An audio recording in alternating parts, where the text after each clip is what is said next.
Good evening. Welcome to your 360 Global Security Intelligence. I am Dakare Pendu, reaching out to you from Nigeria's nation capital, Abuja.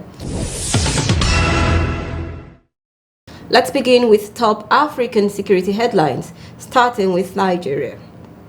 The presidential aspirant of the ruling APC party is accused of diverting 2.9 billion naira, that is about $7 million of public funds and properties. He was on Tuesday arrested by Nigeria's anti-graft agency at his residence in Abuja. Okorocha has previously denied the accusation, yet the EFCC filed a 17-count criminal charge against Okorocha last January. Supporters of the former governor of southeastern state of Imo suspect the jailing of their candidate is politically motivated. And over in Mozambique, energy companies may return to Mozambique following the improvement of security conditions in Cabo Delgado. The poverty-stricken northern province had been suffering increasingly violent attacks by Islamic State-affiliated insurgents since 2017. Despite the military advances, the head of the Southern African Development Community Commission in Mozambique, Mfomolomo, said it was too early to declare the end of terrorism in Cabo Delgado. And in Zambia, Zambian President Hakainde Hichilema has announced he's making moves to abolish the death penalty in the country. He termed it a big decision by the government. According to him, he said, "We will work with Parliament to run this process as we transition away from the death penalty and focus on preservation and rehabilitation of life while delivering justice for all." He said on the eve of Wednesday, Africa Freedom's Day, and according to him, he further said, "This is important. We believe in it. Africa Freedom Day is a symbol of our collective commitment to secure a better future for all." To analyze this, I'm joined live via Zoom call with Captain Tunde Fatai, retired. Captain Tunde Fatai is Public Intel Africa Security Trends Analyst. Captain, welcome on board.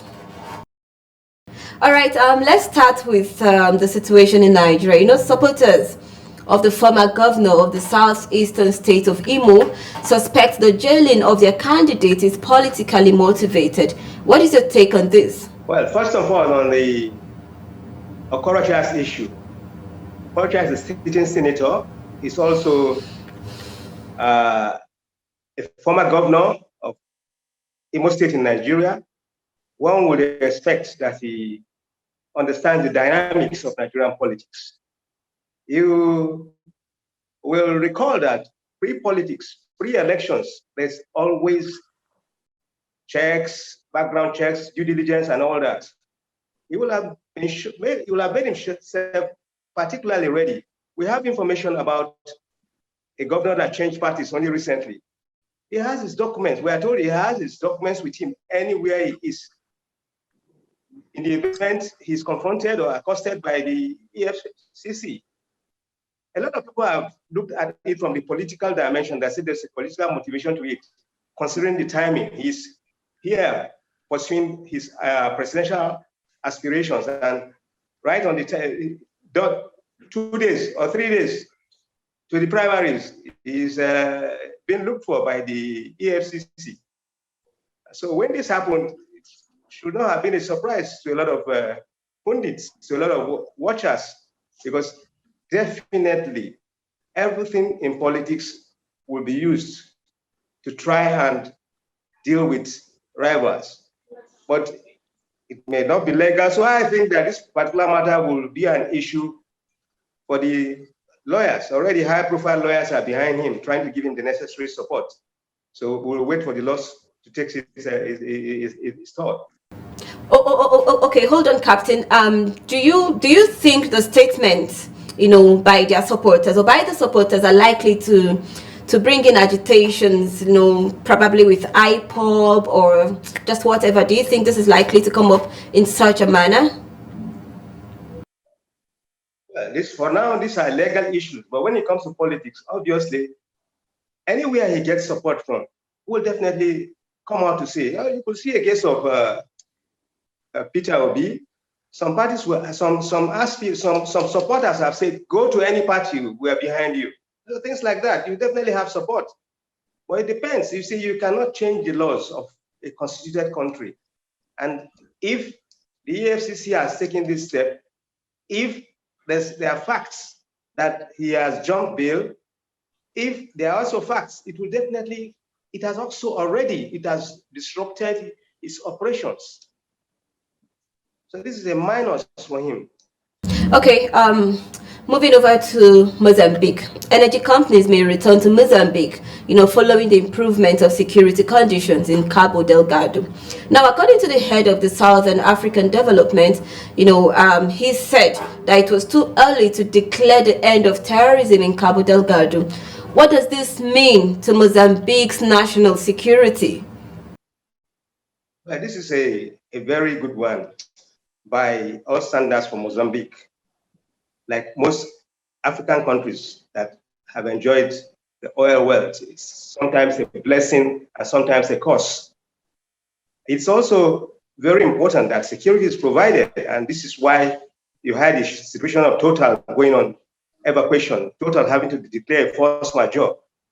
What is important for them at the moment is for them to have, well, they're already getting support from Rwanda. Rwanda is coming in with the 2,000 force, which is above a brigade level by military standards.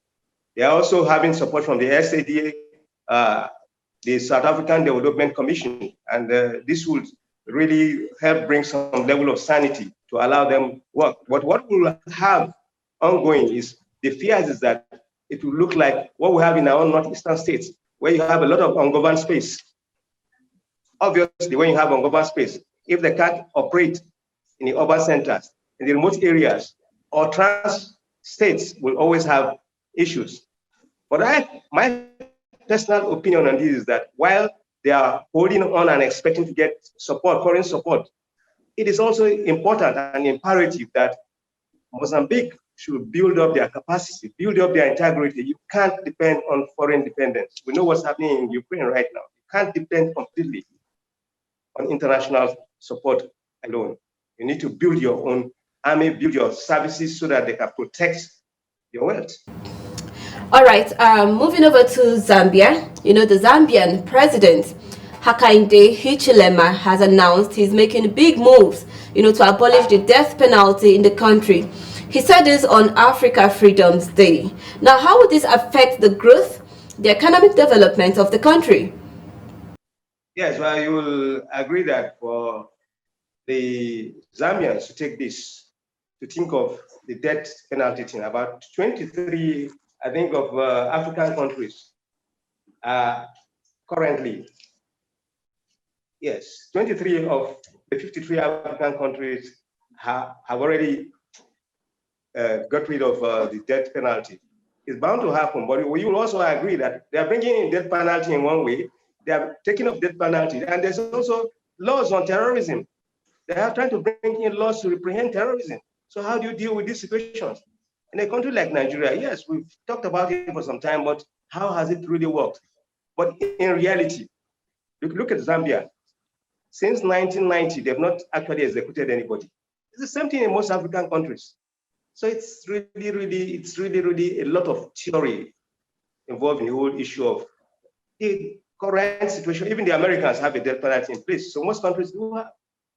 It will always be there, but execution will always not take place because it will take a lot of, except, social media issues brings up an issue and people now get inclined to see how it can be. But if you try to say remove, rehabilitate, and try to see how you can get justice still prevailing, then you have to contend with a lot of issues.